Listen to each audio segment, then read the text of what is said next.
بسم الله الرحمن الرحیم. السلام علیکم و رحمت الله و برکاته. خدمت همه بینندگان و برادران عزیز و گرامی قدرم، امیدوارم که هر کجا که نباشند تن صحت سلامت باشید. همیاران و هموطنان عزیز، اگر صدای ما در سامانه فیسبوک و یوتیوب شنیده می شود، یک نظری بنویسین برای ما تا اینکه بتوانیم صحبت ادامه بدیم و ان شاء الله امروز موضوعی که گذاشتیم صحبت خواهیم داشت و تا قدر که رمضان است و قدرت و توانایی و نیرو در بدن ما بود در خدمت شما قرار میگیریم و ان شاء الله که وقتی نزدیک به افطار شد و شام شد و ما کوشش میکنیم از حضور شما مرخص شیم، تا اون زمان ان شاء الله که کوشش میکنیم در خدمت شما قرار بگیریم. من منتظر میشم اگر برادر آواز ما باشد لطفا بنویسین و ما صحبت ادامه میدیم. دوستان و هموطنان عزیز، اینچنین لایک خود را دریغ ندارید و همین طریق میو به وسیله روسیه پدیلید و یا شریک کنین برنامه ما رو تو این دیگر رو هم بتوانند وارد برنامه شوند تا بیننده بیشتر بشود، بتونیم یک فایده یا که منفعتی به این ملت و این مردم بیاریم. خب همدیاران در یوتیوب نوشتن که صدای ما هست و به همین طریق ما ان شاء الله که صحبت ادامه میدیم. خب همدیاران و هموطنان عزیز و گرامی قدرم، ما همونطوری که از اسمی برنامه میبینیم در برنامه قدرت و حقیقت موضوعی رو گذاشتیم راجع به سفر امام علی رحمان به قرقیزستان و امضای سازشنامه بین مرزی و علاوه بر این سفر امام علی رحمان به کشور روسیه و ملاقاتش به پرزیدنت فدراسیون روسیه ولادیمیر پوتین و قرارهایی که در اینجا قبول کرده شد و چی فایده و چی منافعی برای مردم و ملت دارد. ما میگذاریم در اول موضوع قرقیزستان و سازشنامه‌ای که در قرقیزستان امضا کرده شد به این صحبت خواهیم کرد و آخر میگردیم در موضوع طولانی تری که در اوج مهاجرت مهنتی است و که بیشتری بینندگان ما را فدراسیون روسیه است و این بسیار مهم و حساس است برای مردم تاجیکستان صحبت خواهیم کرد.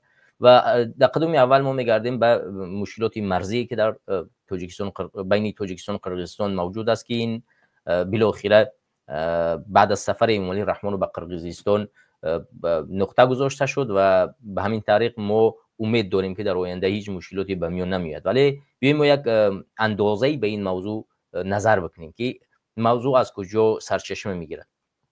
همونطوری که شما میدونید همدیاران هموطنان عزیز، بعد از اونی که تاجیکستان در سال 1991 استقلالیت به دست آورد، مشکلات مرزی ما با قرقیزستان موجود بود و این مشکلات مرزی در قدم اول که تاجیکستان بعد از استقلالیت به جنگ شهروندی رفت و قرقیزستان هم حکومتش به نظم در اومده نشد و مشکلاتی موجود نبود. بعد از اون که سال 1997 در تاجیکستان صلح شد و بعد از اون صلح حرف و صداهای در مرز به میان می اومد، اما در طرف تاجیکستان نیروی نظامی قوی موجود بود، چون مخالفان با تمام نیروی جنگی و رزمندگی در داخل وطن قرار داشتن. علاوه بر این حکومت دیکتاتوری امام علی رحمان هم با طریق فرانت خلقی که اونا هم نیروی رزمنده جنگی بدن، اینها هم در داخل وطن قرار داشتن و این جسارت را قرقیزها نمی‌کردن که به سرزمین تاجیکستان یگان حمله کنن یا اینکه پیرامون مشکلات مرزی صحبت کنن. من یادم هست که یکی از برادران گفت که در دوران بعد از یعنی صلح بعد از سال 1997 یکی از مشکلات مرزی به میان اومد. یکی از گنرال های مخالف که در اون زمان بسیار مشهور بود به قرقیزستان سفر کرد و در داخل کشور قرقیزستان یک حمله با همون بخش نظامی که در ولایت بودکن مقرر کرده شده بود از طرف قرقیزستان با او کرد و را یک ضربه زد و گفت که این باره این صدا را نکنید وگرنه ما قرقیزستان میتونیم در یک کوتاه‌ترین فرصت بگیریم. این ترس وحش یعنی که خیلی زیاد بود، چون دیگه مجاهدای خیلی زیاد بود در تاجیکستان، نظامیات قوی بودن، از این میترسیدن و این کار تا سال 2014 ادامه داد. در سال 2012 آخرین نقطه‌ای که در بدخشان صورت گرفت که مخالفای در بدخشان موجود بودند، یعنی سال 2010 رحمانوف در ناحیه رشت با علی بدک و مخالفان نظامیش خاتمه داد، اونها را به خطر رساند و این طریق برگشت سال 2012 در بدخشان به مخالفای خودش حمله کرد و بیشتری از مخالفین در ولایت مختار کوهستانی بدخشان بودند و رزمنده بودند، آنها را نیز به خطر رساند و در اینجا یک بیشتری سلاح‌ها و چیزایی که موجود بود از دست اونها گرفت. و بالاخره سال 2014 حکومتی یا که مردمی یا اینکه حکومتی قرقیزستان بعد از ضعف شدن این طرفی تاجیکستان دیدن که امکانیت وجود دارد و بیایید ما به این کشور حمله کنیم و سال 2014 این مشکلات شروع شد. بار اول در سال 2014 حکومت مردمی قرقیزستان اومدن در سرزمین تاجیکستان یک پرچم خودشان رو اویزان کردن که اویزان کردن پرچم یک مشکلات مرزی را به میان اومد و زد خورد بین مرزبانان تاجیکستان و مرزبانان قرقیزستان صورت گرفت. این اولین مناقشه به حساب می رود، اگرچه مناقشه های خرد بود ولی مناقشه هایی که بزرگتر بود. این بار اول بود. این یعنی همین مناقشه کمک صورت گرفت، ولی از همه مهمش این است که در همون زمان اینا پرچم رو زدن و علاوه بر همین در نزدیک دههای اقصای اونها راهی را بستن و این مشکلات خیلی زیاد شد. یعنی راهی که به تاجیک‌ها تعلق دارد این رو بستن و این مشکلات به میان اومد. خب این مشکلات حل خودش پیدا کرد. تا حال خب دیگه کمی نیروها در منطقه بدخشان وجود داشتن، ولی بعد از اونی که بازم رحمان با نیروی قوی رفت در بدخشان سال 2021 حمله کرد و در اونجا چندین نظامی‌ها را، کسانی که میتوانستن از خاک این سرزمین دفاع بکنن، اونها را به قتل برساند. بعدن سال 2021 بازم یک مناقشه مرزی صورت گرفت که این مناقشه بسیار قوی بود و در این مناقشه ما یادمون هست که یکی از دهات‌هایی که بسیار بحث برانگیز است از دهات‌ها، ولی منظورم که همون راهی که به دهات میگذره بحث برانگیز است، ولی در اون طرف دهات تاجیک نشین است و قرقیزها همین راه کاملا بستن و تاجیک‌ها را نموندن که برو بن یا غذا ببرن، چون اونها همه غذا و رفت اومد چون به ولایت سوخت یا که خوجند بسیار مهم است، چون اونها تمام مواد خوراکواری خود را و غذایی خود را از همین طریق میارن. و اینجا بود که وقتی راه غذایی اینها بسته شد، واردات اینها بسته شد، اینها در اینجا مناقشه را شروع کردن و خواستن راه خودشو باز شود که قرقیزها سلاح به دست گرفتن و در نتیجه 36 نفر از جانب، یعنی مناقشه سر زد، 36 نفر از جانب قرقیزستان و 34 نفر از جانب تاجیکستان یعنی به هلاکت رسیدن، از دنیا گذشتن و زخمی زیادی هم در اینجا موجود بود. بازم ما یادمون هست که ما برنامه در همین موضوع در کانال گروهی 24 داریم، شما میتونید گروه 264 بزنید. در همینجا من 3-4 برنامه دارم در همون روزها و شما میتونید این برنامه‌های مرا ببینید که در اونجا بسیار راجع به این موضوع صحبت کردیم و این مناقشه را بسیار عمیق و دقیق نشان دادیم. ولی مردم تاجیکستان در اینجا بسیار یک واکنش خوبی نشان دادن و تمامی مناطق تاجیکستان از جمله ولایت مختار کوهستانی بدخشان مردم به میدان برآمدن و از کولاب، از دوشنبه، رشت، از همه جا و نشان دادن که آمادن بروند از سرزمین خود دفاع کنند و این باعث است که شاید قرقیزها کمک ترسیدن و چکار کردن، این مناقشه خاتمه دادن و همین طریقتی مناقشه خالی شد. باز علاوه بر همین نگاه نکرده، سال بعد از همین مناقشه چند مدت گذشت، امام علی رحمانی باری دیگر به ولایت مختار کوهستانی بدخشان حمله کرد و در ولایت مختار کوهستانی بدخشان زیاده از 50 یا 100 نفر رو به قتل رساند. محمد باقیرов یکی از فرمانده‌های ارشد نیروهای مخالف تاجیک در دوران جنگ شهروندی که در ولایت مختار کوهستانی بدخشان قرار داشت، او یکی از لیدران مشهور این منطقه نیز به شمار می‌رفت، متاسفانه در همین حملات کشته شد. و در اینجا دشمنان تاجیک‌ها دیدن که واقعا از این طریق ما می‌بینیم که یعنی تمامی کسایی که رزمنده هستند و از ناموس مردم تاجیک دفاع کردن میتونن، یعنی از بین برده شدن. بازم در سال 2022 تقریبا از 13 تا 14 سپتامبر، از 14 تا 17 سپتامبر یک مناقشه سر زد و بسیاری از مناقشه ها در اینجا متاسفانه همین مناقشه راهی مرزی است که این قرقیزها میان راهی وارداتی مردم رو میبندن و این مناقشه ها سر میزند و این مناقشه در همین اساس سر زد و مناقشه بسیار خونین بود و بار اول وقتی قرقیزها طرف تاجیکستان حمله کردن تقریبا بیشتر مناطق تاجیکستان رو گرفتن، ولی خوشبختانه بعداً در اینجا از منطقه تاجیکستان یک حمله دیگری صورت گرفت. ضد حمله است، ما میتونیم ضد حمله اسم بر کنیم. ضد حمله صورت گرفت و مردم توانستند با هم نیروهای نظامی و هم مردم به عقب نشینی برونن قرقیزها را و حتی به نزدیکی بادکن رفتن که من در همین نوارهایی که در روز زمان من یک 4 تا 5 برنامه دارم در گروه 24 شما میتونید در یوتیوب را پیدا کنید که ما در اونجا پیشنهاد کردیم که عقب نشینی نکنن و زمینهایی را گرفتن اون زمینها را نسپارن تو اینه که قرقیزها بیاین هر چیزی که مردم توجیک میخواه از او سرزمین او را امضا بگذارن. ولی متاسفانه حکومت دیکتاتوری امومالی رحمانوف عقب نشینی کرد و در نتیجه 63 نفر از توجیک ها در همین جا کشته شد و 36 نفر از جانب قرقیزها. در این حمله خونین یعنی 63 نفر فقط از جانب تاجیکستان کشته شد، 63 سرباز و دیگر این خلق مردمی محلی و در عموم 63 نفر، ولی از طرف قرقیزها کمتر 36 نفر، ولی از 30 نفر در عموم از هر دو طرف جراحت برداشتن. این حملاتی بود که در مشکلات به میان اومد، یعنی در مشکلات مرزی به میان اومد و بعد از این قرقیزها یعنی وقتی که رحمانوف رو فریب دادن و سربازایی که در منطقه بادکن علاقه یعنی نزدیک بادکن تا مرکز بادکن در رفته بودن آنها را قفاشیناندن، گفتن شما برید، یعنی با حکومت امومالی رحمانوف فریب دادن. آنها دیگه گفتن که ما تمامی مرزها را میبندیم و هیچ کار اجازه نمیدیم وارد مرزهای ما بشود تا زمانی که این سازشنامه خطش چیکار کرده نشود، امضا کرده نشود. به همین طریق ما در یاد داریم که در دانشجویی که در کشور قرقیزستان قرار داشتن با چه مشکلات ها روبرو شدن و بیشتری مردم تاجیکستان طریق قرقیزستان سفر میکردن به تاجیکستان که در قرقیزستان هواپیمایشان یعنی ارزانتر از نظر به تاجیکستان وقتی به روسیه و به دیگر کشورها سفر میکنی. اینجا یعنی قرقیزها بسیار فشار آوردن به اشخاصی که از این طریق سفر میکردن میخواستن تاجیکستان بیاین و این مشکلات های خیلی زیادی بود. ولی با علاوه بر همین خب این طریقتی ما دیدیم که دیگر قرقیزها کاملا مرزهاشون بستن تا این هفته گذشته که هفته گذشته بالاخره حکومت امومالی رحمانوف با سرداری سید مومن یتیموف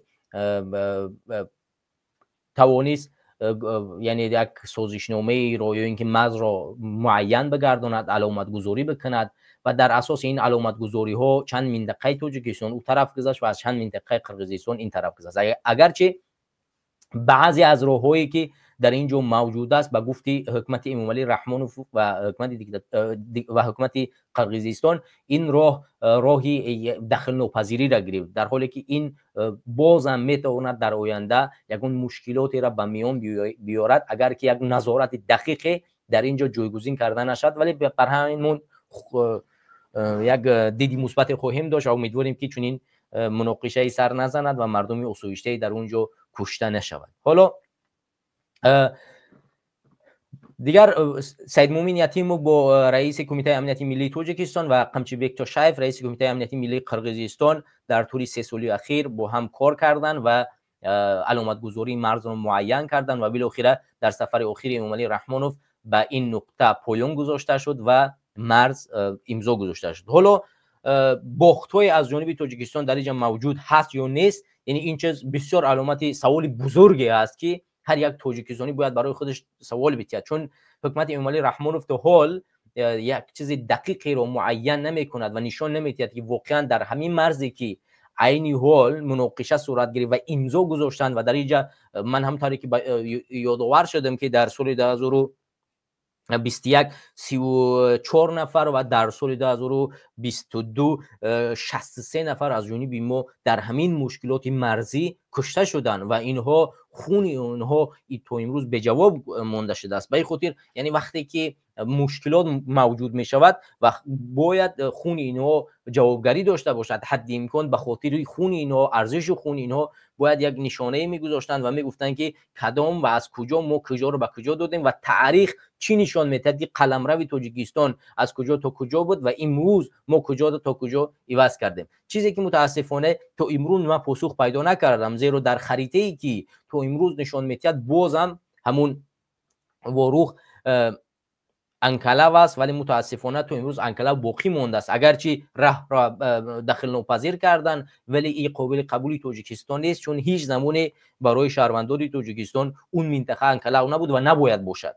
حالا حکومت امومالی رحمانوف هر کاری کرد اون دیگر به تاریخ واش میگذاریم و تاریخ رو روشن میکند که وقتی حکومت در دست مردم خورد و معین کردن، اون زمان تاریخ خواهد گفت که چه حالت است. حالا ما یک نقطه رو از ملاقات امومالی رحمانوف و سودیر ژاپوروف در اینجا به سمت شما نشان خواهیم داد و یا اینکه بیاید از آزیاپیلوس همین سازشنامه‌هایی که صورت گرفت بین قرقیزستان و تاجیکستان و مرزهایی که باز کرده شد و ما دیدیم که قرقیزها علاقه به تاجیکستان سفر کردن و در تاجیکستان هم خب دیگر در تاجیکستان جشن نوروز است و این چیزها، اینها هم از نزدیک یعنی شما دیدید در رسانه ها و ما هم بازم به سمت شما میرسونیم. ولی به هر صورت بیاید همین از آزیاپیلوس همین را به سمت شما بخوانم و نقطه‌ای که بین حکومت قرقیزستان و تاجیکستان صورت گرفت به سمت شما برسونیم و بعدا ایشون صحبت کنیم. ولی همدیاران و هموطنان عزیز، از شما خواهش میکنیم که فراموش نکنید لایک گذاشتن و پدیلی سر تا اینی که بیننده ما بیشتر شود و مردم تاجیکستان از معلوماتی که ما به سمت شما میرسونیم آگاه‌تر شوند، چون برای ما و نفع همه مردم تاجیکستان خواهد بود. خب میگذاریم به این نقطه‌ای که در اینجا گفته شده است. امروز 13 مارس سال 2025 در دایره سفر دولتی امومالی رحمانوف رئیس جمهوری تاجیکستان به قرقیزستان از جانب او و سودیر ژاپوروف رئیس جمهور قرقیزستان شرطنامه بین جمهوری تاجیکستان و جمهوری قرقیزستان درباره سرحد دولتی به امضا رسید. این سازشنامه نهایی در رابطه با معین کنی مرزی دو کشور است.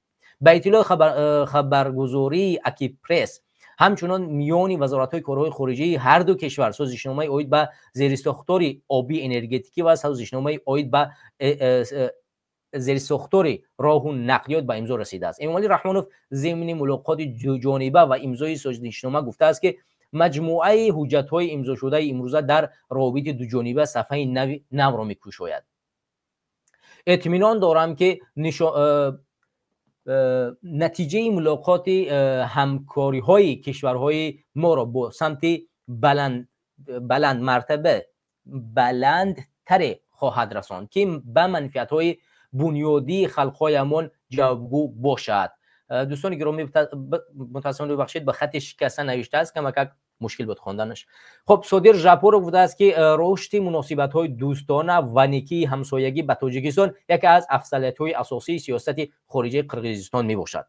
خب کشور ما را تاریخ، عنعنه و فرهنگ باستانی با هم میپیوندانند. ما اید به مسائل مهم منطقوی و بین المللی موقع یخیله داریم، گفته است سودیر ژاپوروف. یادداشت می‌شیم که روز 21 فوریه سال روان سید مومن یتیم و قمشبک توشیف رئیس کمیته دولتی امنیتی ملی تاجیکستان قرقیزستان در شهر بیشکک سازشنامه بین حکومتی تعیین خط مرزی دو کشور امضا کردند. قمشبک توشیف روز 27 فوریه در دیارسای پارلمان قرقیزستان جزئیات این سازشنامه را شرح داد. او از جمله گفت که مهر مخفی یا برای استفاده خدمتی از سازشنامه برداشته شد و در ادامه مفصل درباره تبادل قطعه‌های زمینی که در اساس سازشنامه به دست آمده است معلومات داد. اما جانب تاجیکستان تا حال درباره جزئیات آن اظهارات نظر نکرده است. خب دوستان گرامی و هموطنان عزیز، اینچنین در اینجا همونطور که شما می‌بینید مرز تاجیکستان و قرقیزستان خوشبختانه باز شد. حالا همدیاران ما و هموطنان ما میتوانند از طریق کشور قرقیزستان به تاجیکستان سفر کنند و که هر کشور دیگه که مخوان میتونن از طریق زمین قرقیزستان استفاده کنند. ولی به هر حال اینجا یک نکته خیلی مهم است. من متاسفانه اینجا چند دیدی را برای شما میگم که متاسفانه برای مردم ما ضررآور است، چون متاسفانه در حکومت امروزه ما تعریف و توصیف یک ایدئولوژی، یک وزن گرفتگی است که هر کسی که تعریف و توصیف کنه به مقام میرسد و جایزه میگیرد. ولی همین تعریف توصیف باعث گشت که امکان دارد که در همین گفتگویی حکومت تاجیکستان از ارزش‌های ملی تاجیکستان گذشته باشد، یعنی که زرزمین تاجیکستان رو به اون طرف داده باشد. بیاید ببینید که وقتی که امومالی رحمانوف به قرقیزستان سفر میکند از چه نازکی‌ها همین حکومت قرقیزستان استفاده میکند، نازکی‌هایی که امومالی رحمانوف اونها را دوست می‌دارد و اونها را همچون یک عنعنه در تاجیکستان نگاه داشته است و این نقطه به خاطر خوشحال کردن یک دیکتاتور و هر دیکتاتور، وقتی شما دیکتاتورها رو می‌آموزید این نقطه بسیار مهم است و این نقطه رو بیا یک بار ما و شما می‌بینیم. خب ببخشید من اینجا این نقطه رو شما من به سمت شما برسانم. خب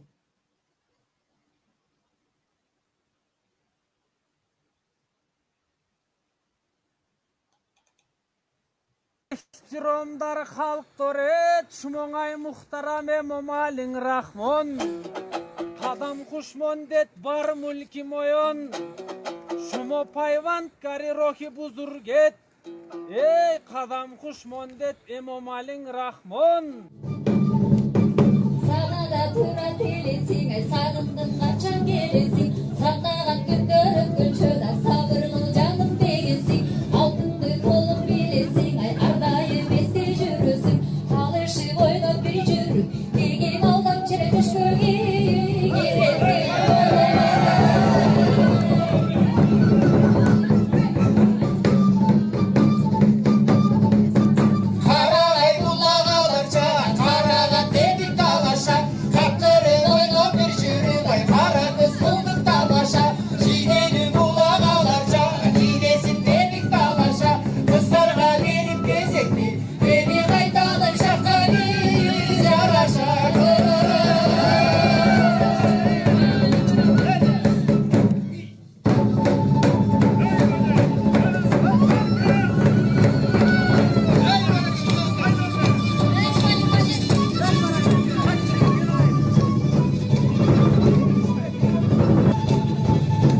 همونطوری که شما دوستان میبینید شماهای محترم ممالین رحمان، یعنی ممالین رحمان واقعا از سرود و صنعت و از خواندن تعریف و تفسیر نسبتی خود بسیار یک لذت میبرد. این چیز رو بسیار دوست میدارد و به همین خاطر وقتی شما میبینید ممالین رحمان رو یک کسی تعریف و توصیف میکند او چهرهش گوناگون میشود و از این نازکی حکومت قرقیزستان نیز استفاده برد و میدونست که یک دیکتاتور چی چیز رو دوست میدارد. برای دیکتاتور یعنی ببین همین نقطه که همین به زبان تاجیکی هم قرقیزی استفاده میکند، شما فلان و بسمدان، شما فلانی و فلان. خب تعریف و توصیف به انسان اگر بیشتری بچود اون دیگر اعلام خدایی میکند. فرعون که از سببهایی که خود را خدا اعلان کرد همین تعریف و توصیف زیر دستاش و مردمی همون منطقه بود، وگرنه چرا او اعلام خدایی بکند وقتی که مردم نمیگذاشتن؟ به همین خاطر وقتی دیکتاتورها صفتشون همی است، یعنی دوستداری از تعریف و توصیف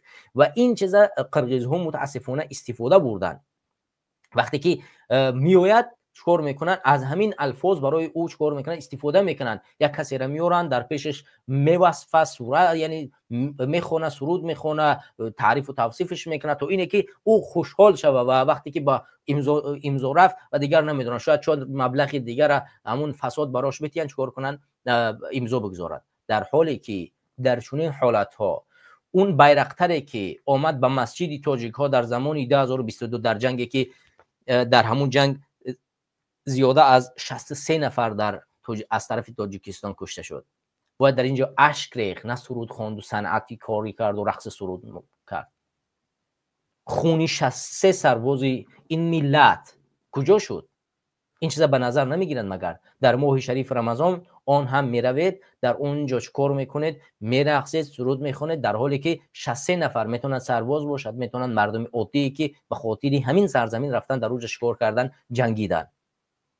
همین در همین ملاقاتش با توشایف، قمچبک توشایف رئیس کمیته امنیت ملی قرقیزستان دستش سلام میکند، میجفد و زیاد از 1 دقیقه با او صحبت میکند، در حالی که با فرمان همین بیرقتر قرقیزها به تاجیکستان حمله کرد و چندین نفر رو زخمی کرده کشت. به فرمان همین در سال 2022 63 نفر از جانب ما به قتل رسانیده شد.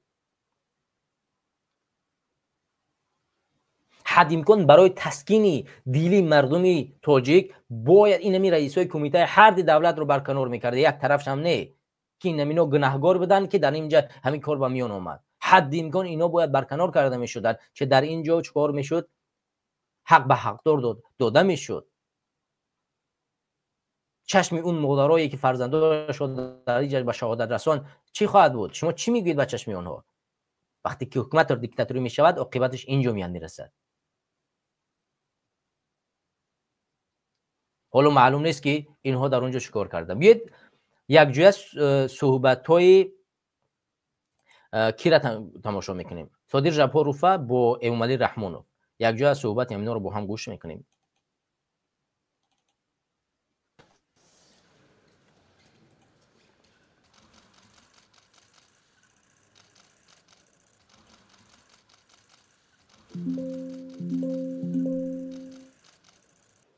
Вас на гости.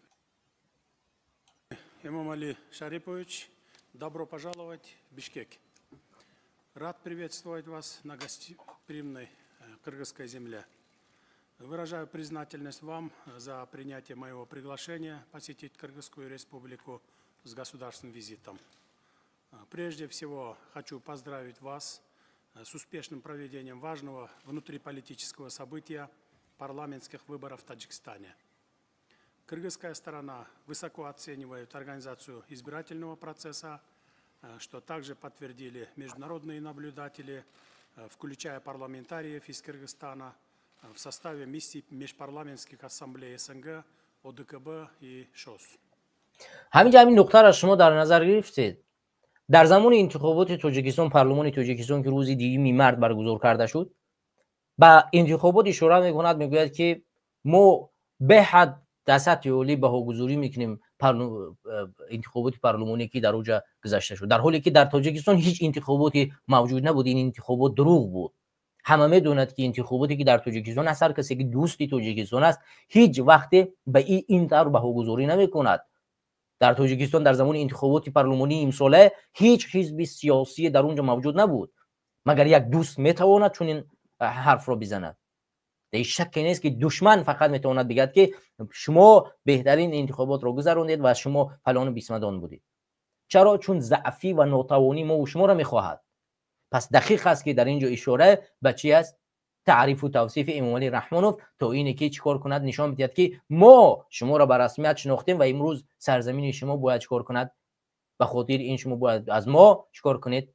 سپاسگزار باشید. چون در قرقیزستان انتخابات آزاد است. ما نیاز به اعتراف شما هم نداریم، چون قرقیزستان انتخاباتش اگر امروز کسی به انتخابات خیانت کند، آواز را بده زد، فردا مردمش میخواد انقلاب میکند. ما دیدیم که 4-5 بار در قرقیزستان چه گونه انقلاب شد.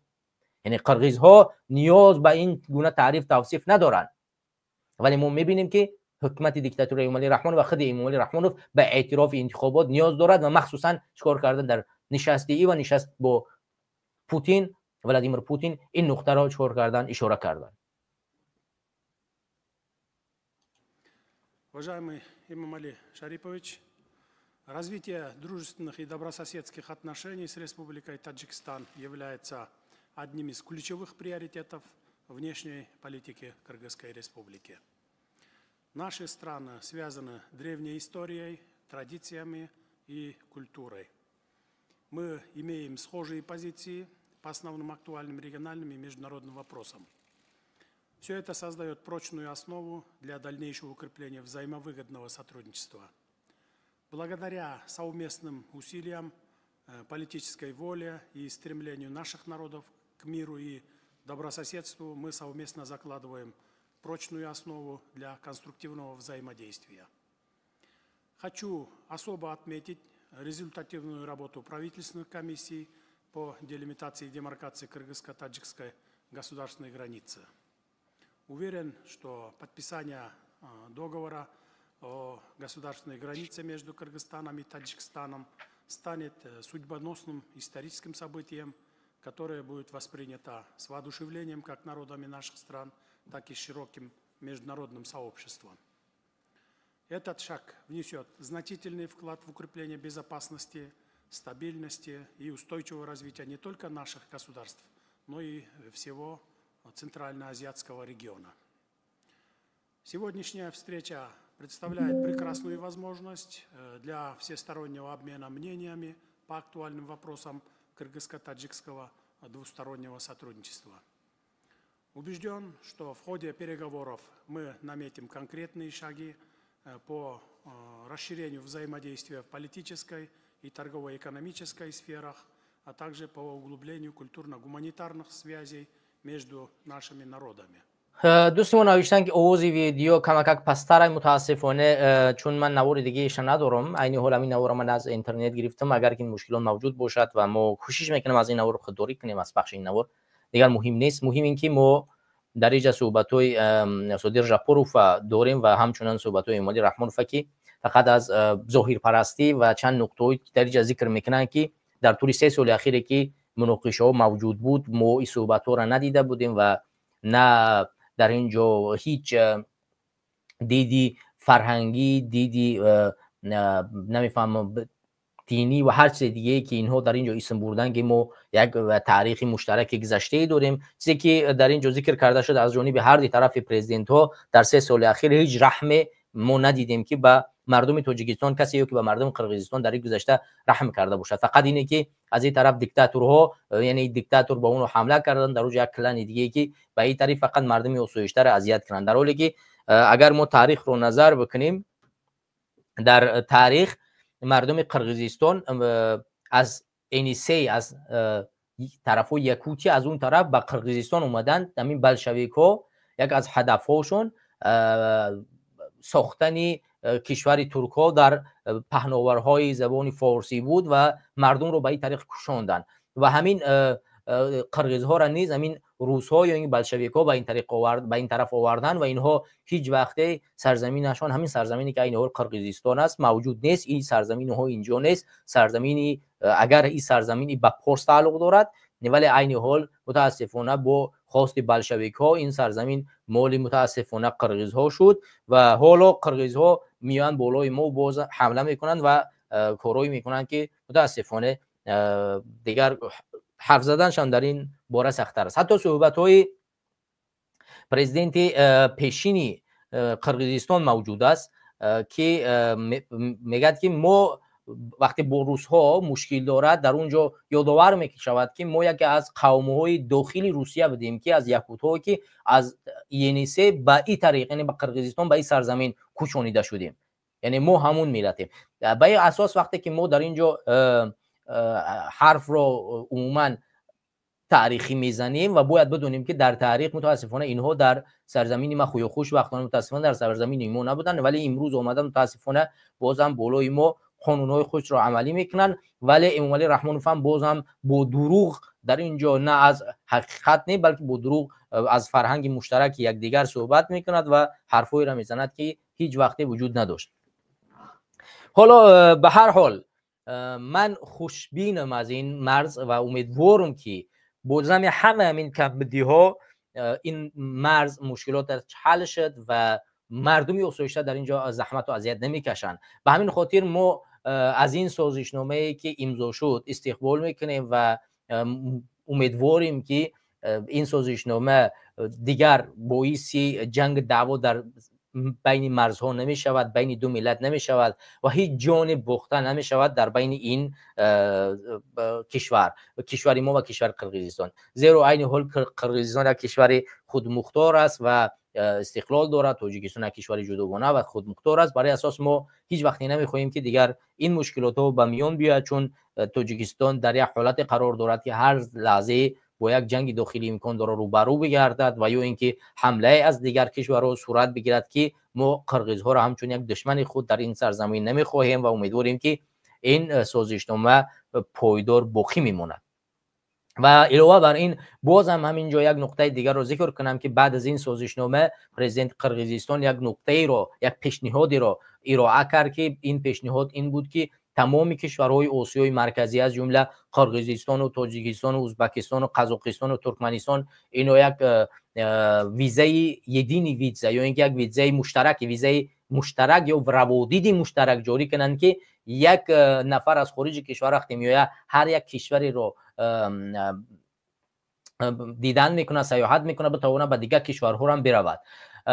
واقعا این پیشنهاد بسیار یک پیشنهاد مشترک است. برداشتن مرزها از این سرزمین و وارد کردن ویزای مشترک این چیزی است که ما سالها پیشنهاد کردیم و سالها در این موضوع صحبت کردیم و از استقبال میکنیم و این باید هم باشد که بین کشورهای آسیای مرکزی نباید یک روادید موجود باشد و یا اینکه مرز حتی موجود باشد، به خاطر اونه که ما با یکدیگر خیلی نزدیکیم و میتونیم بسیار کارهایی که موجود است با هم انجام بدیم و پراکندگی ما و مرز بودن یا اینکه اون جاری کردن گمرک این بسیار سختی ها رو به این ملت هایی که در آسیای مرکزی زندگی میکنند وارد میکنند، مشکلات های خیلی زیاد وارد میکنند و برداشتن این روابط و گمرک ها واقعا و مرزها حتی برداشتنشو یک نقطه مفید خواهد بود و برای پیشرفت جامعه آسیای مرکزی و مخصوصا جامعه تاجیکستان بسیار مثبت خواهد بود. من امیدوارم که این پیشنهاد در سطح دولت ها برداشته می شود و روسیه، چین، کشورهایی که در اینجا نفوذ دارند مانع این پیشنهاد نمی شوند و این عملی می شود. ولی پیشبینی ما متاسفانه بسیار غم انگیز است و ما میدونیم که هیچ وقت کشورهای ابرقدرت به مانند روسیه، چین اجازه چنین یک سازشنامه رو نمیتیند و هیچ وقت اجازه نمیتیند که یک کشوری یعنی کشورهای آسیای مرکزی از جمله قزاقستان، تاجیکستان، ازبکستان، قرقیزستان یک کشوری باشند که بدون روابط، حتی افغانستان هم میتواند وارد این کشورها شود، ایران هم که با طبیعت و دارایی‌های غنی میتواند در اینجا یک نفوذ خیلی خوب داشته باشد و منفعت‌های خیلی بیشتری میتواند موجود باشد ویزا برداشتن بین این کشورها. ولی ما مطمئنیم که روسیه این اجازت رو نمیتید. این پیشنهادها تنها در آواز باقی خواهند ماند و چون این حالتها رخ نمیتید. حالا در نظر گرفته شده است که امامعلی رحمانوف و شوکت میرزایی و صادر ژاپور با یکدیگر ملاقات کنند و امکان دارد که در این ملاقات ما میبینیم که آیا عاید همین نقطه و همین پیشنهادی پرزیدنت قرقیزستان یگان نقطه برداشته خواهد شد و اینها برای منفعت آسیای مرکزی، برای منفعت مردم تاجیکستان و قرقیزستان و ازبکستان و قزاقستان یگان کار انجام میتین یا نمیتین، این رو وقت نشون میتید و ما باز هم میگیم که این با اجازه بدون اجازت روسیه امکان یعنی هیچ امکانی ندارد و ما انتظار نداریم که روسیه چون این اجازت میتید، چون این بر اساس اون چیزایی که ما در نظر داریم با ارزش‌ها و منفعت‌های روسیه ضد خواهد بود، چون پیشرفت آسیای مرکزی استقلال کامل به دست می‌آورد و این استقلال کامل رو روسیه نمی‌خواهد. چیزی که روسیه می‌خواهد این استبداد، ظلم و همون حکومتی پیشینه‌ای که اداره می‌کند تمام این حکومت‌های آسیای مرکزی رو. خب این بود موضوع قرقیزستان و ما این موضوع رو در اینجا خاتمه می‌بخشیم. ما برمیگردیم به نقطه دیوم به ملاقات امامعلی رحمانوف با ولادیمیر پوتین رئیس جمهوری فدراسیون روسیه. این ملاقات یک ملاقات خیلی حساس بود، زیرا امامعلی رحمانوف در این ملاقات بسیار خوشحال بود، با لب خنده، با حرفای بسیار زیبا و با آغوش گرم به روسیه این و پرزیدنت پوتین ملاقات کرد و از اونجا برگشت و این نقاط بسیار جای دیدنی دارد، جای گفتنی دارد، جای تحلیل دارد، زیرا مشکلات های اخیری که در روسیه صورت میگیرد اینم مورد اون چیزی است که ما باید صحبت کنیم که چرا امامعلی رحمانوف چنین در ملاقات ها خوشحال است، این سازشنامه هایی را می نویسد، ولی اون اصلی که مشکلات هایی که روسیه به ما ایجاد کرد و ایجاد میکند اینها در نظر گرفته نمیشوند. در این موضوع صحبت خواهیم کرد. خب ما برمیگردیم به ملاقاتی که اخیر در روسیه صورت گرفت. ما هموطنان و همدیران عزیز، امامعلی رحمانوف در روزی یعنی امروز و دیروز در سفری در فدراسیون روسیه قرار داشت و امروز هم در رسانه‌های تاجیکستان شرح تمام اون ملاقات هایی که با پرزیدنت ولادیمیر پوتین انجام داد نشر شده است و ما او را بر سمت شما خواهیم رساند. در روزی 16 هم که امامعلی رحمانوف سفری رسمی داشت به روسیه آغاز کرد و در این سفر امامعلی رحمانوف وقتی که به روسیه رفت، یکی از نمایندگان فدراسیون روسیه او را ملاقات کرد در فرودگاه. امامعلی رحمانوف بعد از این ملاقات به یک میدانی رفت، در اون میدان زیری پیش سربازهایی که کشته شده بودند، مشخص نبود این سربازها در کجا کشته شدن، تعظیم کرد و گل گذاشت. حالا اینجا علامت سوال است که این سربازهایی که در اینجا امامعلی رحمانوف با اونها گل گذاشت و تعظیم کرد، این کدام سربازا هستن؟ آیا این سربازا همون سربازایی هستن که در جنگ روسیه و اوکراین به قتل رسانیده شدن و یا اینکه اشخاص دیگری هست؟ این رو ما میگذاریم به اون چیزی که بعداً معلوم مشخص شود. ولی به هر حال در چنین حالت‌های حساس نباید یک حکومت صاحب اختیار با چنین کارهای نازک دست بزند، چون این میتواند خطرهای خیلی زیادی از جانب دولت‌های غربی نسبتی ارزش‌های ما داشته باشد. تحریم‌های گوناگونی میتواند وارد کرده شود اگر معین کرده شود که امومالی رحمانوف همراه حکومت فدراسیون روسیه است در جنگ با کشوری فدراسیون روسیه.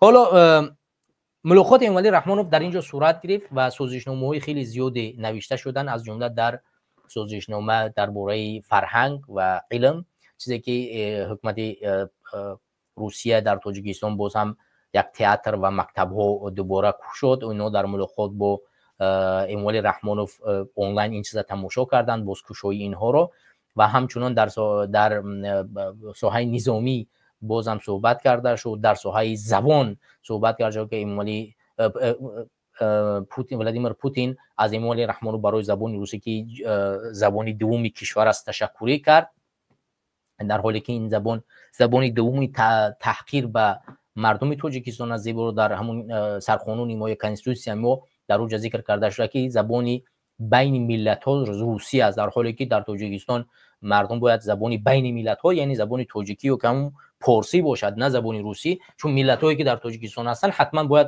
تاجیکی صحبت کنن. روسی این یک زبانی باشد که بین معاشرت کسی که داخلی وطن ما میآید ما میتونیم او را همچون یک زبانی دوم قبول داشته باشیم، در شکی نیست، ممکن است، هیچ مشکلی ندارد، ولی همچون زبانی بین ملت ها این چیز تأخیر به مردم تاجیک و زبانی ماست. اما امومالی رحمانوف دیگر میدونید که حکومتش حکومت دیکتاتوری و زیر دست حکومت روسیه، در اینجا حرفی صحبت نکرد، پوتین از این نقطه ذکر کرد و چندین نکات دیگه ای که در روندی برنامه ما برای شما میخونم.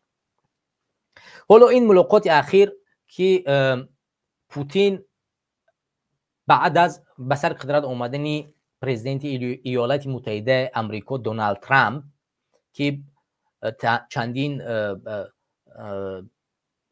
کمک‌هایی را به اوکراین منع کرد و اوکراین رو در فشار قرار داد برای امضا کردن یک سازشنامه با روسیه، سازشنامه صلح، اینجا پوتین علیه ملاقاتش با امومالی رحمانوف و ترسی کشورهای آسیای مرکزی از امومالی رحمانوف یک نقطه خیلی مهمی است که ما صحبت خواهیم کرد، چون این ملاقات پوتین نظر به ملاقات‌های دیگرش بسیار تاثیرگذارتر بود به امومالی رحمانوف، زیرا پوتین اینجا چند نقطه ای را به امومالی رحمانوف اشاره کرد که یعنی شما با ما در مدت اونی که ما در جنگ قرار داشتیم همچون عضو اودکیبی باید کمک میکرده، در حالی که شما کمک نکردید و بدون کمکی شما ما باز هم سرفراز دوباره از اینجا برمی‌آمدیم، چون در جنگ عین حال در اوکراین دیگه دست به بالا روسیه است، سرزمین اوکراین تصرف کرده است، چندین مناطق زیر دست روسیه قرار دارد و با تمام کشورهای اروپایی و آمریکایی در اونجا می جنگد. یعنی این دست بالایی که تنها روسیه در این جنگ موجود بود و خودش تنها این کار نشان داد، در اینجا علاقه کشورهای آسیای مرکزی را یعنی بزونو شناند، یا خودی تاجیکستان را از جمله بسیار عمیقاً امومالی رحمانوف ترسوند. وقتی حوزه هر سازشنامه‌ای که در اینجا امضا کردن امومالی رحمانوف با خنده، با لبخند، با راضیگی اندی که قبول کند امضا گذاشت.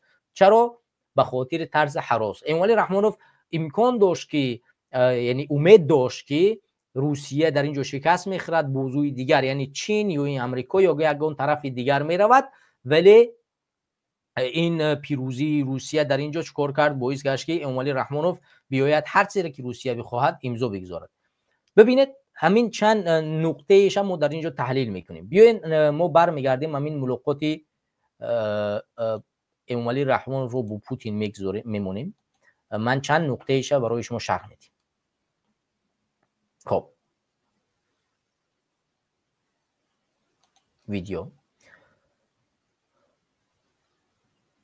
ببخشید من اینجا بگذارم که کمک بتوانیم ویدیو را در صفت بهتر بمونیم که با ما شکایت نکنن. مسائل همکاری تاجیکستان و روسیه در ملاقات خاصه سران دولت‌ها محترم امومالی رحمان و محترم ولادیمیر پوتین آغاز گردیده. дар вохӯрии васеъ бо иштироки ҳайатҳои расмии ду кишвар идома ёфт. Масъалаҳои калидии муносибатҳои ду кишвар ва мавзӯъҳои мубрами минтақавию байналмилалӣ ба таври муфассал муҳокима гардиданд. Уважаемый Эмомали Шарипович, рад вас приветствовать в Москве. И прежде чем начнем беседу, хотел бы вас поздравить, и всех таджикистанцев, с наступающим праздником Навруз, 21 марта, по-моему. Спасибо. Хочу пожелать вам и всем нашим друзьям в Таджикистане всего самого доброго, каждой семье.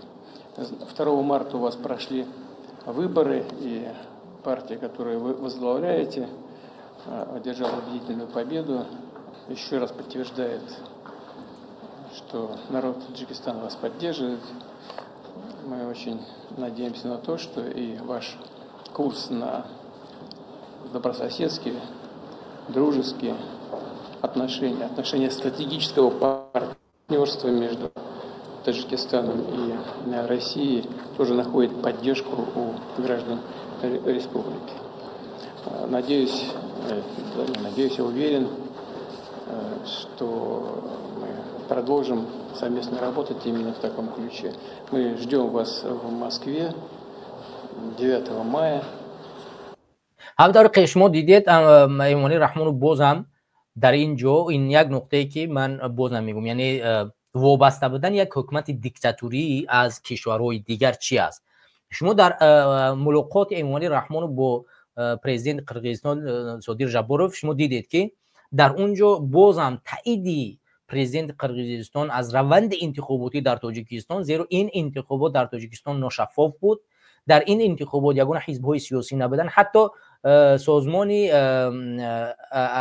امنیت همکاری اروپا سهه در همین انتخابات امساله اشتراک نکرد، از اینجا دست کشید برگشت آمد.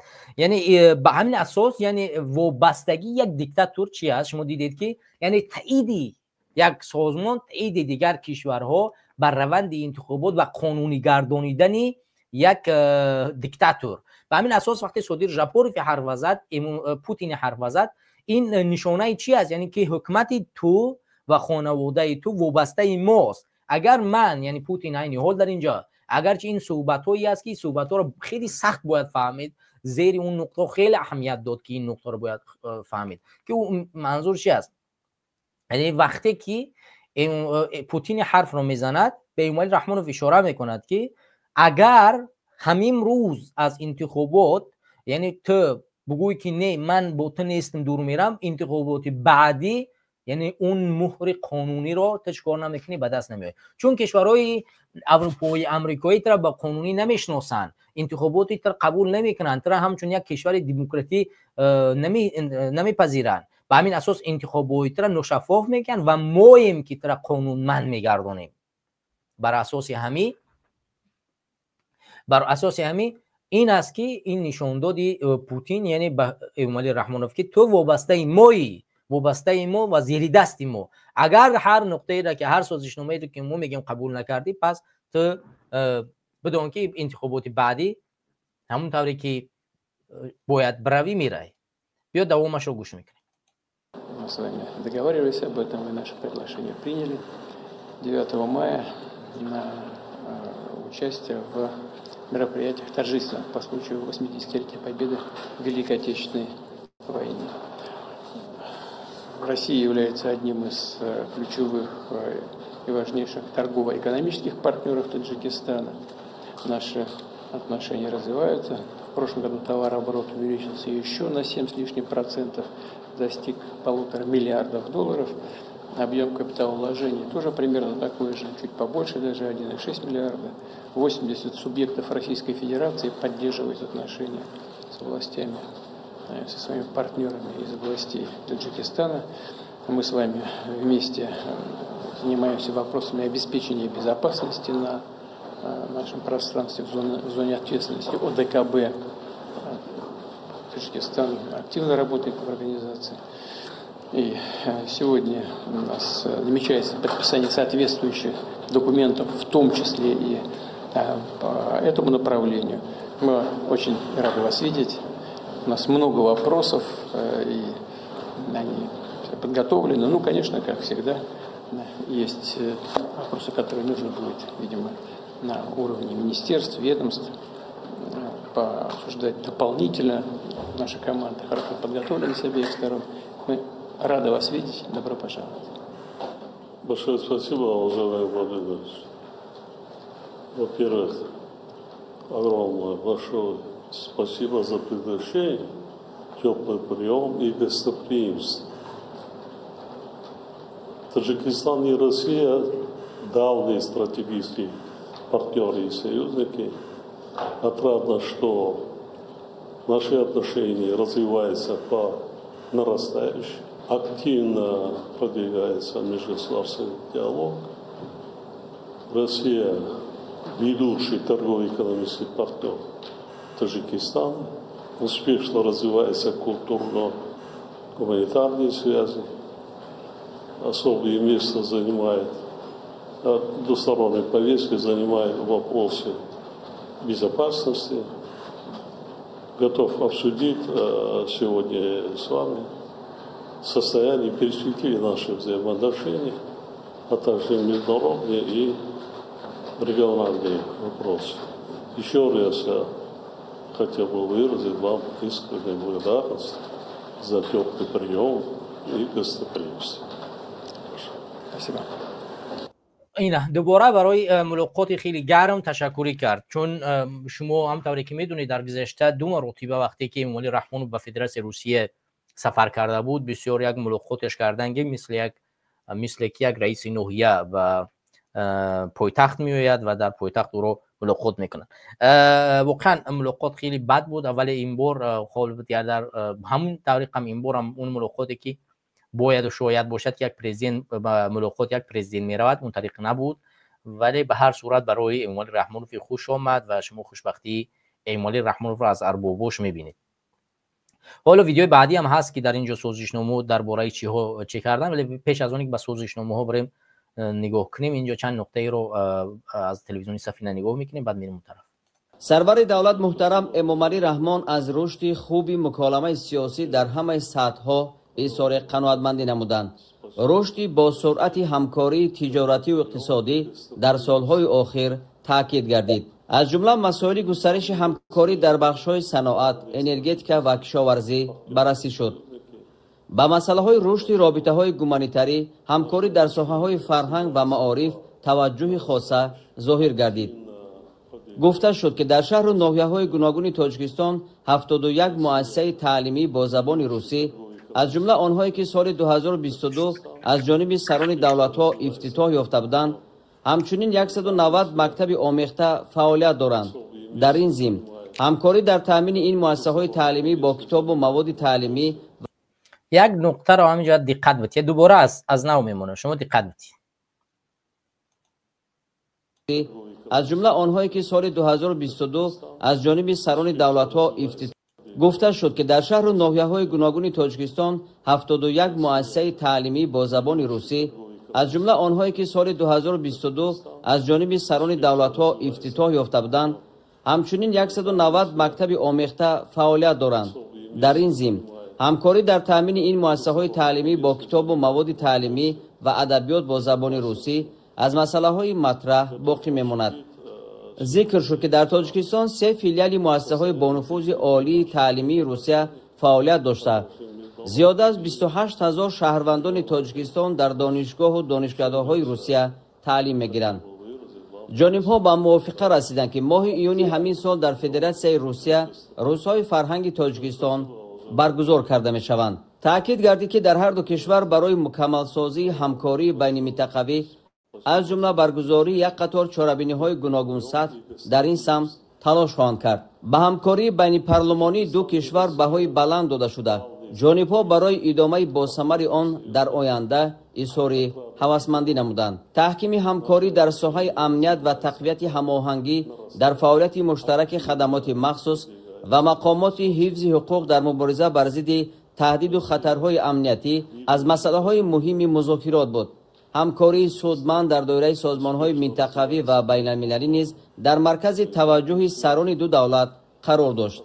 17 مارس در دایره سفر رسمی پرزیدنت جمهوری تاجیکستان پیشوای ملت محترم امامعلی رحمان در فدراسیون روسیه در تالار قصر کرمل مراسم مجازی آغاز ساختمان دو انشاءات مهم اجتماعی و گومانیتری در جمهوری تاجیکستان برگزار گردید. در مراسم آغاز بنیاد تئاتر دولتی درامایی روسی به نام ولادیمیر مایاکوفسکی و مرکز بین المللی تعلیمی برای آموزش کودکان بالایقت در شهر دوشنبه از محل ساختمان انشاءات رئیس مجلس ملی مجلس عالی جمهوری تاجیکستان رئیس شهر دوشنبه محترم رستم امامعلی و معاون سروزیر جمهوری تاجیکستان دلربا منصوری اوید به آمادگی به برگزاری مراسم گزارش دادند. Хочу поблагодарить всех коллег за проделанную работу и, разумеется, всего доброго, успехов разрешаю.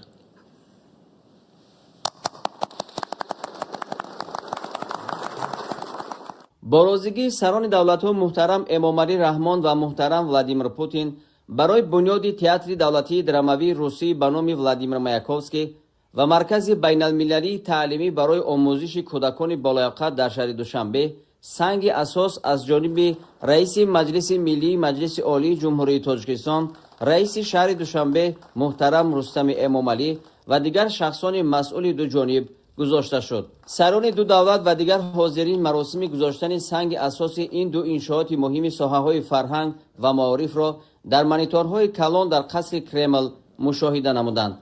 قابل ذکر است که آغاز ساختمان این دو انشاءات باز یک نشانه توسعه با مرام رابطه‌های گومانیتری و فرهنگی تاجیکستان و روسیه می باشد. بیاید دوستان و هموطنان و همدیگران عزیز یک نکته رو در اینجا که شنیدیم من دوباره گذاشتم، مخصوصا که شما دقت بدید. حالا نمیدونم تا کجا شما دقت دادید این نوزکی را، ولی من برای شما اشاره میکنم. دوستان و همدیگران عزیز و هموطنان، شما هم در که شما شنیدید در تاجیکستان 71 تا مؤسسه تعلیمی است، 190 مکتب‌های آموخته و 3 تا یعنی آموزشگاه عالی و 28,000 دانشجو در فدراسیون روسیه تحصیل میکنن و علاوه بر این چند تا تئاتر دیگر به زبان روسی. همه این نقاطی که ما در اینجا گفتیم، اینها تمام موادهاشون از فدراسیون روسیه و تاجیکستان تامین کرده میشن.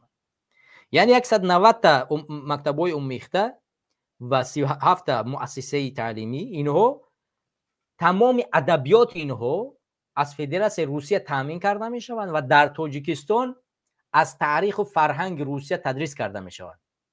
شما منظوری همین نکته رو میفهمید که چگونه یک کشور صاحب استقلال اجازه میده برای خودش که یک کشور دیگر از خارج بیاید برای تو در داخل وطن تو مکتب خودش بسازد. تو فکر کنید که خب تو وقتی که وارد همون مکتب میشه از یعنی فرقیتی نمیخواد. در روسیه وقتی وارد یک مکتب میشه کاملا زبان روسی و همون چیزایی که درس میخونی، ولی وقتی که در مکتب‌های تاجیکی روسی وقتی که در تاجیکستان از وارد میشوی فقط در اونجا یک تاریخ تاجیکستان رو میخونیم، اون هم به زبان روسی و فقط همچون یک فن زبان تاجیکی رو میخونی، همچون یک فن، ده چیزی دیگرگون دیگر تمامی چیزها روسی. یعنی زبان تاجیکی همچون یک فن خارجی در این مکتب درس داده می شود. ما مگر آماده بخش از روسیه شدن هستیم و یا اینکه هدف دیگری در اینجا موجود است که ما نمیدونیم اون رو بفهمیم. مگر زبانی فارسی یا اینکه فارسی آماده علم بدن یا اینکه تکنولوژی بدن و پیشرفت بدن نیست؟ یا که چرا باید تاجیکستان یا فرزندان تاجیکستان چونین ذلت رو بپذیرن و فقط باید در مکتب‌های روسی چیکار کنن؟ درس بخونن، زیرا آینده فقط با روسیه هست.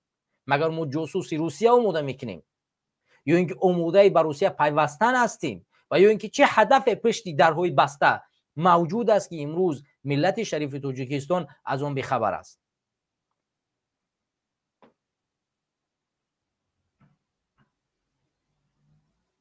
مگر روسیه میخواهد برای ما کمک بکند؟ مشکلی ندارد، بیاید برای ما مؤسسه های تعلیمی بسازد با زبان خودمون، با فرهنگ خودمون مطابق. اگر که میخواهد فن زبان روسی در روسیه در تاجیکستان تدریس کرده بشود مشکل ندارد، همچون یک فن خارجی در مکتب‌های ما تدریس کرده بشود، ولی همین مکتب‌هایی که اینها سرمایه گذاری میکنن بگذار به زبان فارسی یا پارسی سرمایه گذاری کنند و اینها در سطح عالی که عین حال مکتب‌های روسی در تاجیکستان باز طرفداری بیشتر دارند، به گفته خودشان خیلی زیاد طرفدار دارند و تعدادها میگن که باید در اونجا درس است در اونجا بخونن و زبان تاجیکی همین را تامین کنند.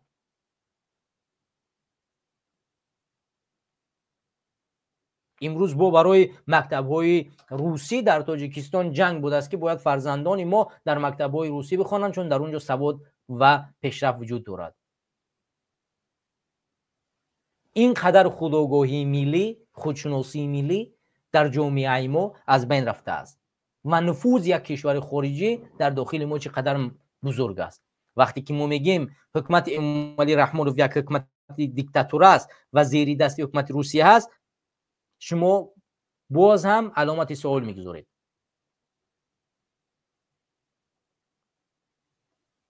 پس مشکلات اصلی در اینجا هست. بیایید عمیق‌تر صحبت کنیم.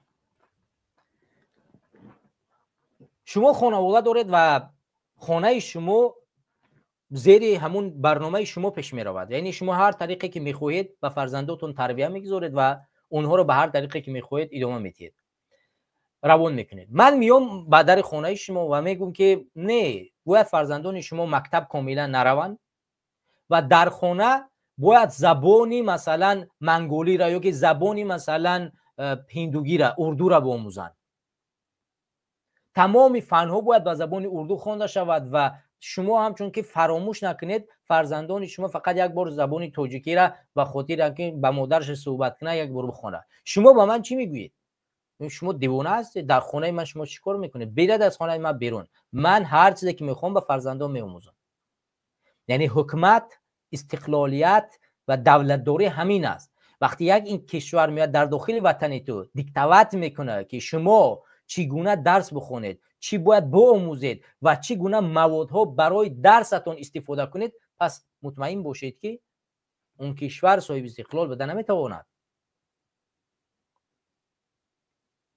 اگر چیز دیگری موجود باشد بیایید برای ما برسونید.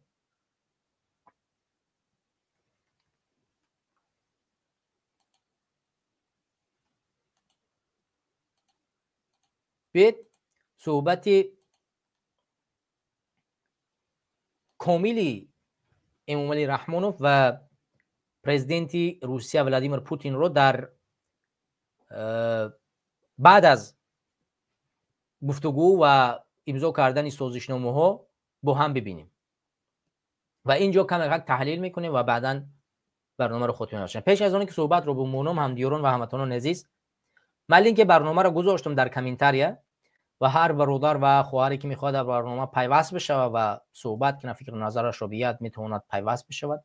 و علاوه بر این دوستان، برنامه ما برنامه جدید است و از شما خواهش میکنیم که با وجود همه اینی که در فدراسیون روسیه مشکلات های موجود است که یوتیوب بسته شده است و شما نمیتونید پیوست شوید، از وی پی ان های گوناگون استفاده میکنید. به همین خاطر دوستان و هموطنان عزیز کوشش کنید که با برنامه پیوست شید، لایک بگذارید و چه خیلی فراموش نکنید تا اینکه دیگه برادرها بتوانن پیوست شوند. و من اوتوریزیشن الکی برداشتم، استودیو رو آزاد کردم، شما میتونید پیوست شین تا در زمان من استودیو رو بسته بدم.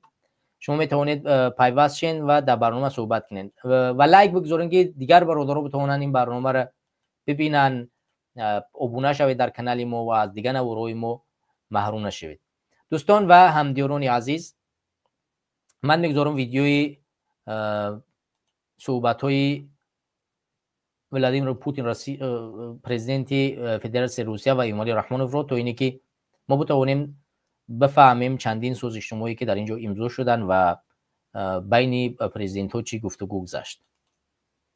Имамали Шарипович, дамы и господа, друзья, искренне рады приветствовать президента Республики Таджикистан Имамали Шариповича Рахмона, который находится в России с официальным визитом. Подчеркну, наши сегодняшние переговоры с Эмомали Шариповичем по традиции прошли в дружеской и деловой атмосфере и были весьма содержательными.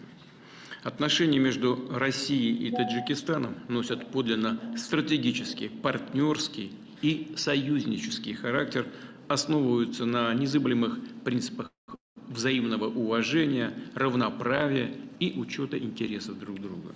А самое главное, они продолжают поступательно и динамично развиваться. Россия является одним из крупнейших внешнеторговых партнеров Таджикистана. В прошлом году товарооборот увеличился более чем на 7% и достиг 1,5 миллиарда долларов. Наша страна входит в число ведущих инвесторов в таджикскую экономику. В республике работает свыше 300 предприятий с российским участием, а в целом наше капиталовложение составляет 1,6 миллиарда долларов.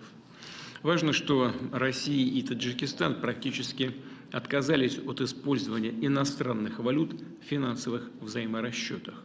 Доля рубля в коммерческих сделках по итогам прошлого года превысила 96%. Последовательно выстраиваются устойчивые каналы кредитно-банковского сотрудничества. Целый ряд банков Таджикистана подключились к системе передачи финансовых сообщений Центробанка России. Российские и таджикистанские граждане имеют возможность осуществлять трансграничные переводы денежных средств через систему быстрых платежей. Решаются вопросы более широкого использования на территории Таджикистана российских платежных карт МИР. Правительства двух стран на постоянной основе работают над тем, чтобы улучшить режим взаимной торговли и инвестиций, создать условия для новых взаимовыгодных проектов. Реализуется подписанная в октябре прошлого года программа экономического сотрудничества. Профильными ведомствами двух стран разработан план мероприятий по увеличению двухстороннего товарооборота в 2,5 раза к 2030 году. Россия поставляет большие объемы нефти и нефтепродуктов в республику, практически полностью покрывая потребности таджикистанской экономики в углеводородах. Причем поставки энергоносителей осуществляются без взимания экспортных таможенных пошлин. На таджикистанском рынке активно работает «Газпромнефть», владеющая сетью нефтебаз и заправочных станций и обеспечивающая весомую долю всех налоговых платежей в государственный бюджет страны. Россия помогает Таджикистану в развитии гидроэнергетики. Построенная с российским участием Стангюдинская ГЭС производит 12% потребляемой республикой электроэнергии. Наши компании готовы и далее оказывать содействие эксплуатации и модернизации существующих в Таджикистане мощностей генерации на основе самых передовых технологических и экологических стандартов. Углубляется промышленная кооперация. Российская группа компаний БТК реализует проект по созданию в республике кластера легкой промышленности, полного цикла от выращивания хлопка до производства готовых швейных изделий. Налажены поставки на таджикистанский рынок продукции машиностроения, легковых автомобилей, труб, изделий металлопроката. А в соответствии с подписанным сегодня межправсоглашением в Душанбе в скором времени будет создан российско-таджикистанский индустриальный парк. Хорошо известно, что в России живут и работают порядка 1 миллиона граждан Таджикистана. Они заняты в самых разных отраслях, особенно таких динамично развивающихся, как строительная и жилищно-коммунальная сфера, транспорт и логистика, и вносят большой вклад в развитие российской экономики. И что немаловажно, их денежные переводы на родину являются серьезным подспорьем и для Таджикистана, и для их семей. Мы стремимся обеспечить таджикистанцам в России достойные условия труда и социальной защиты. دوستان و هموطنان عزیز، همینجا شما دیدید که میگه که من کوشش میکنم یک زندگی شایسته و درست روی مهاجران مهنتی تاجیکستان در روسیه فراهم بیارم. در حالی که ما میبینیم که بعد از مشکلاتی که در کروکوس سیتی رخ داد و پیش از آن هم متاسفانه به تاجیکستان برخورد خیلی بد میشید و بعد از اون که در کروکوس سیتی این مشکلات به میان اومد، حالت مهاجران مهنتی تاجیکستان بدتر و بدتر شده. هر روز یک تاجیکستانی با بهانه‌های گوناگون تهمت زده میشه از جانب همین فاشیستا، لطکوب کرده میشه یا که پشت پنجره برده میشه هر روز. همین دیروز یکی از سازمان‌های بنفوذ هومن رایتس واچ یک بیانیه نشر کرد، یک تحقیقاتی را نشر کرد که عبارت نمیدونم از 20 صفحه بود. در همون تحقیقات راجع به مشکلات مهاجران مهنتی بعد از همین مشکلات کراکوسیتی خبر داد و در اونجا بیشتر قانونشکنی‌هایی که از جانب همین فدراسیون روسیه نشان داده می شود غیر قانونی، فقط به خاطر دیدن اونه که یک کس تاجیک است با اون مشکل میارد. ما اشاره کردیم که حتی در برنامه‌های قبلی ما که حتی با سوداگرانی که در مغازه‌ها سودا میکنن، در بازارها سودا میکنن، روس‌ها میان از مغازه‌های همینا نمیخرن که اینا تاجیکن و تاجیک در فلان جا فلان نفر کش، در حالی که هر کسی که پشتین پرده بود مشخص نیست کی است. همین تاجیک‌ها در اونجا اتهام زده شدن ولی بازم اینها دروغ میگویند. در اینجا امامانی رحمانوف هم با لبخند این را قبول میکند، میاد ولادیمیر پوتین رو آغوش میکند و نمیگوید که در همینجا دروغ است و که مهاجران مهنتی ما در عذابند، در اذیتند، در چه قرار دارند. ما میگه که به زندگی شایسته و درست برای مهاجران مهنتی تلاش کردیم و بازم در آینده برای اونها تلاش میکنیم، فراهم آوردیم و فراهم میکنیم. و دروغ است این حرف دروغ است. ببینم اینجا دوباره بار دیگه همین را گوش کنیم. являются серьезным подспорьем и для Таджикистана, и для их семей. Мы стремимся обеспечить таджикистанцам в России достойные условия труда и социальной защиты. Российские профильные ведомства находятся в постоянном диалоге с таджикистанскими коллегами и дают максимально подробные разъяснения правил в сфере миграции. Отмечу также, что наша страна предоставляет Таджикистану значительные донорские. شما دیدید دیگه 100% گوش کردید. متاسفانه این مشکلات هم قدر سخت شده از اینکه است که من در اولی برنامه یک نوار گذاشتم از یک مادری که از فدراسیون روسیه دیپورتاسیون کرده شد با بازیلت بازاری و ما یادمون هست عمر 5 ماهه‌ای که یا 6 ساله‌ای که از جانب یک فاشیستی روس تجاوز کرده شد. ما یادمون نرفته است هزارها دستگیری هایی که سال 2000 بعد از اون مشکلاتی که بولیوچیکا صورت گرفت که 10-20 هزار دیپورتاسیون کردن، در عذاب وضعیت قرار دادن. ما فراموش نکردیم اون زندانی های سیاسی تاجیکستان رو در فدراسیون روسیه. ما فراموش نکردیم مشکلات هایی که فاشیست های روس با تاجیکا در فدراسیون روسیه میکنن. این چیزا رو فراموش نکردیم. این زندگی شایسته فراهم کردن نیست. ما فراموش نمیکنیم که هر ماه مهاجران مهنتی در فدراسیون روسیه در تحت چه شرایطی قرار دارن، چقدر پول پرداخت میکنن برای در اونجا بدن شد. ما این رو فراموش نکردیم. این زندگی فراهم کردن زندگی شایسته نیست. ما این چیز رو فراموش نکردیم. اگر حوزی برایتون نوار بیارم، صدها نوار لطکوب و اذیت و آزار مهاجران مهنتی را در فدراسیون روسیه میاریم. اینها همش دروغ است. باز هم امامعلی رحمان رو میاد در اینجا چیکار میکند؟ حرف و صدا، سر و صدا. من رفتم برای شما در فدراسیون روسیه کار کردم. دروغ.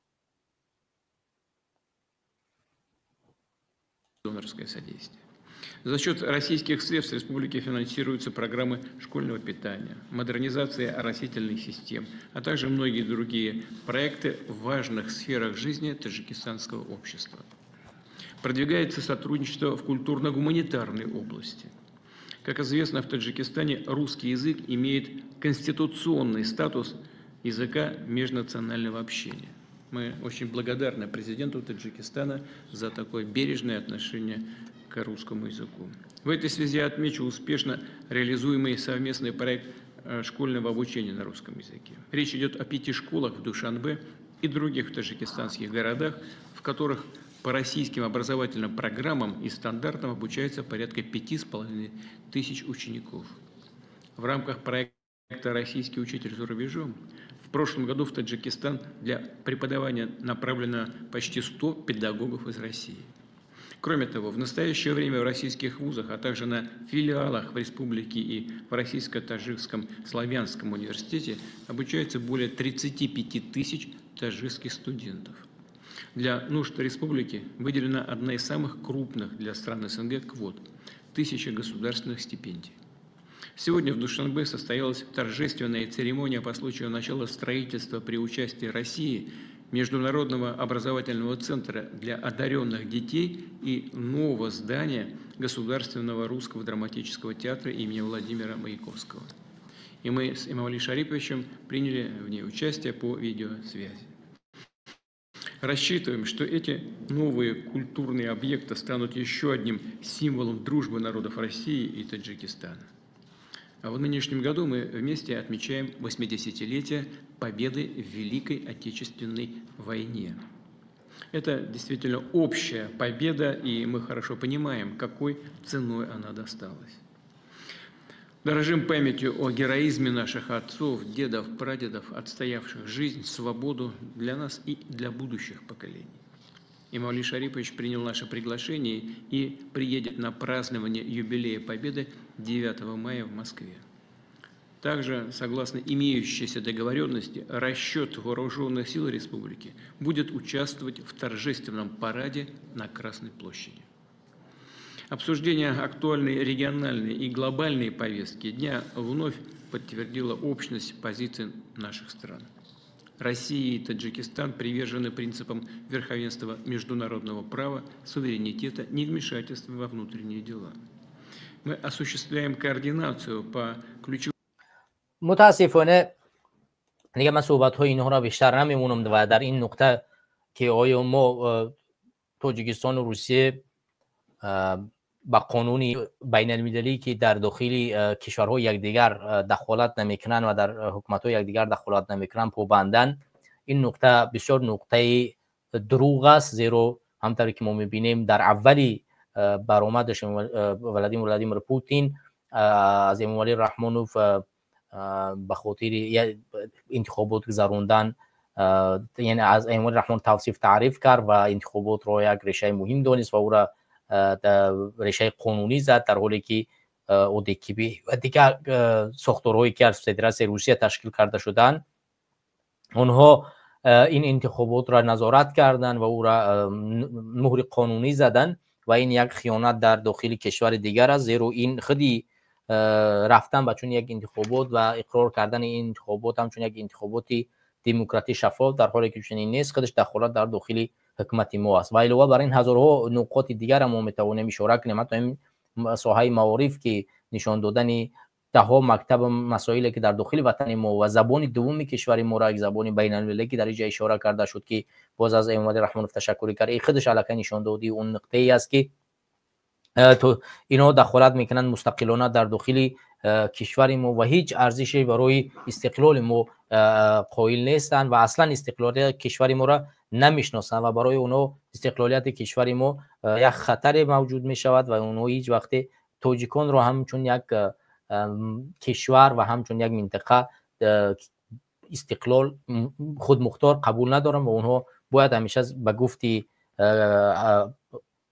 روسیه زیر نفوذ اونها قرار بگیرن. اگرچه این چیز در صدا بلند نمی شود گفته نمی شود، ولی در عمل ما میبینیم که متاسفانه از سال 1980 از سال 1980 فکر کنم 800 چند بود به نظرم تا این جانب که ما بعد از جنگ جهانی اول یا پیش از جنگ جهانی اول متاسفانه ما زیر نفوذ روسیه قرار داریم. بعد از پاش خوردن امارات بخارا و حتی امارات بخارا هم در زمان زیر سلطه روسیه یک مدت در مدت اخیر قرار گرفت و بالاخره با گفته خودشو یک انقلاب کردن و امارات بخارا را شکست دادن و علاوه بر این اون مناطقی که همه تاجیک نشین بود پراکنده کردن و این منطقه را گرفتن میشه با ازبکستان، می دیگه با چین، می دیگه این طرف و طرف به هر طریق، یعنی از اون اول تا حال به ما ظلم کردن و در آینده هم خواهند کرد تا زمانی که ما ملت مردم بر نخیزیم و این ظلم و ستم رو از بین نبریم و یا استقلال کامل رو در سرزمین خودمون به دست نیاریم. من در اول برنامه یک صحبتی رو گذاشتم و در این صحبت چند نقطه رو اشاره کردم که بازم میخوام دوباره این نقطه رو اشاره کنم.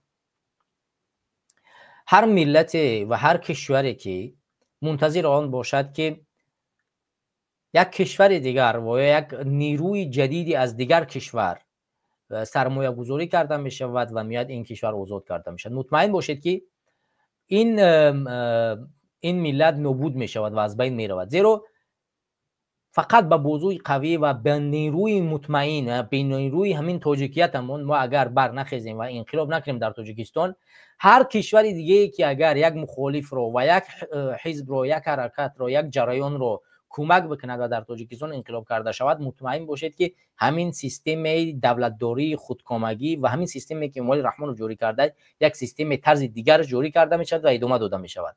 فقط در یک حالت ما استقلالیت کامل خود را حفظ میکنیم و مردم تاجیکستان را شرفمند میگردانیم، اون زمان این برای است که مردم ما با نیروی قوی خودش، با بازوی قوی خودش برمیخیزد و یک انقلاب را انجام میدهد و حکومت و دیکتاتوری امالی رحمان را از بین میبرد و در جریان تشکیل یک حکومت معین سهم میگذارد و عقب نمیشیند. وقتی انقلاب را کرد هوشیارانه منتظر می شود و نگاه میکند و انتخاب میکند که نفری درست برای حاکمیت و اداره حاکمیت آینده کی است. در این صورت ما و شما میتوانیم پیشرفت داشته باشیم. در غیر صورت مطمئن باشید که ملت به نابودی می رود، کشور از بین می رود، زیر نفوذ دیگر کشورها قرار خواهد گرفت. ما در کشورهای دیگر دیدیم که اکثریت تاریخ نشان داد که کشورهایی که با دیکتاتوریت پیش رفتن از بین رفتن، نابود شدن و یا اینکه ملت چون در زیر خون قرار گرفت و باید سر راه چنین حالتها را گرفت.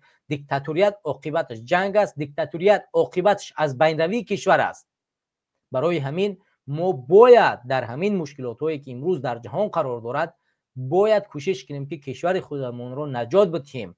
اول از زیر دست همین خانواده، دوم از زیر دست کشورهای ابرقدرت، سوم از زیر نفس این چاپلوس هایی که حکومت را به استبدادی، به دیکتاتوری میبرند میرسونند. همین چاپلوس ها را چکار کنیم؟ از دست همینا باید مخلص شیم. این چاپلوسگرایی، فلسفه چاپلوسگرایی در جامعه تاجیکستان از بین ببریم. امروز در همین حزب‌های سیاسی و مخالف هم چاپلوس ها دیده می شود، لگن بردارها و آب گرفته دستای رئیس ها را میگردند. خیلی زیاد است تعداد اینها. و همین خاطر ما باید فلسفه چاپلوسگرایی را از بین ببریم، طمعکاری و تملق‌کاری از بین ببریم.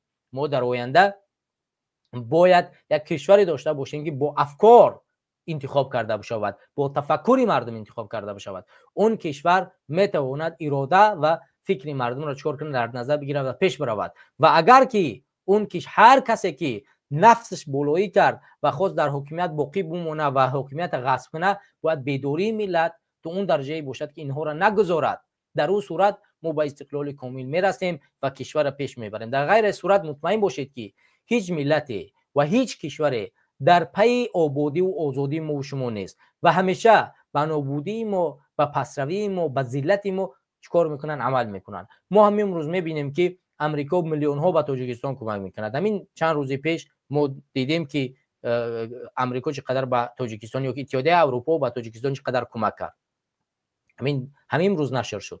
ما میبینیم که روسیه چقدر به تاجیکستان به همین حکومت دیکتاتوری کمک میکند، هزارها مکتب میسازد. ما میبینیم که چین چقدر به تاجیکستان قرض میتید، راه میسازد، طریق قرض و پولش باز هم میبرد.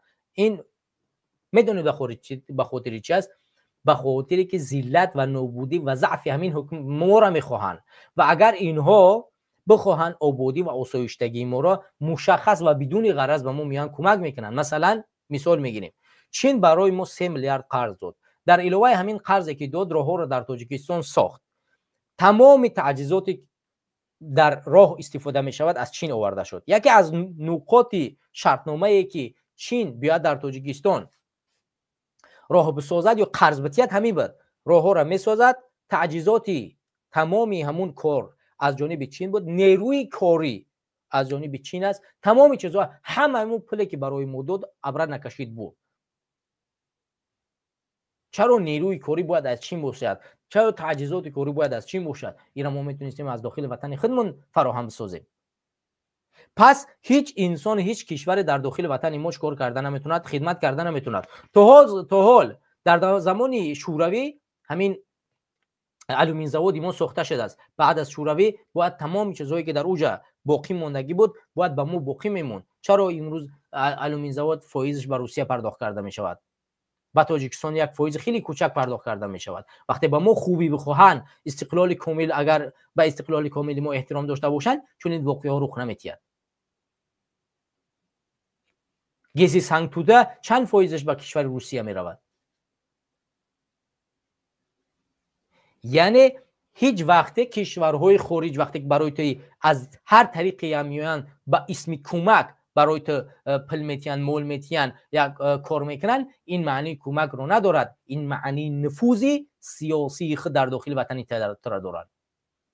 و اگر ما زیرکی سیاسی را استفاده نکنیم و یک انقلاب مردمی را راه اندازی نکنیم و در تاجیکستان یک حکمتی مردمی را به میان نیاریم، مطمئن باشید که آینده کشور ما، آینده سرزمین ما باز هم همین خیر در ذلت قرار میگیرد و هر کسی به سر قدرت بیاید باز هم همین استبداد، همین خودکامگی، همین خودفروشی، سرزمین فروشی، همین خیانت باز هم ادامه خواهد داشت. هیچ وقت تغییرات پیدا نمی شود تا زمانی که ما و شما تغییرات را به میان نمیاریم. خب رمضان است، بازم رمضان شما مبارک باشد. امیدوارم که در این ماه شریف رمضان خسته نمی شود و طاعت عبادت شما در نزد پروردگار و اله قبول است و قبول شود و ما دعا میکنیم که پروردگار در این ماه شریف رمضان ملت مظلوم تاجیکستان رو شرفمند بگرداند، طاعت عبادتش را قبول بفرماید و از زیر ظلم ستم حکومتی استبدادی مملی رحمانوف نجاتش بتید. و بازم دعا میکنیم مردم فلسطین را که در این روزهای سخت در ماه شریف رمضان زیر بمباران فاشیست‌های صهیونیستی قرار دارند، پروردگار آنها را در امن نگاه بدارد. ما دیروز در اخبارها بازم دیدیم که یک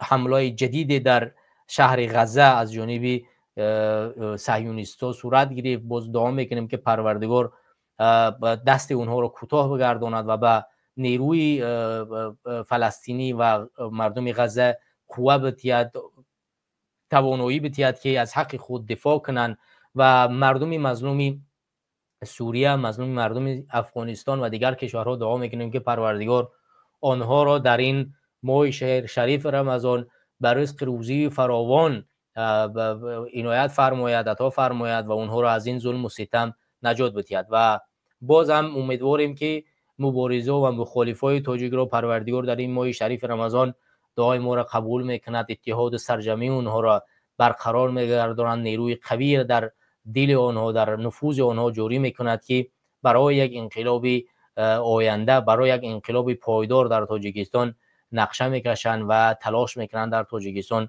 انقلاب را انجام میدهند و اون انقلاب را پروردگار برای آینده این ملت، آینده این دین، آینده این کشور عنایت فرماید و برای ما ارزانی بدارد.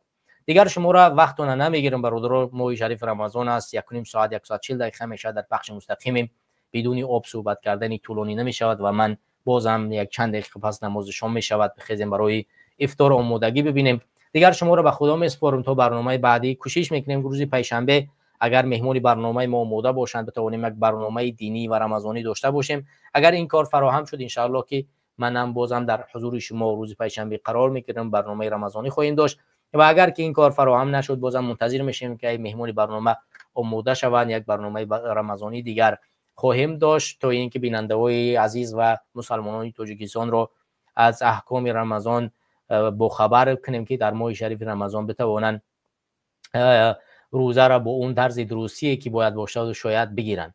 خب دیگر شما را به خدا میسپارم، پروردگار همه شما در امان خودش حفظ بفرماید. السلام علیکم و رحمت الله و برکاته.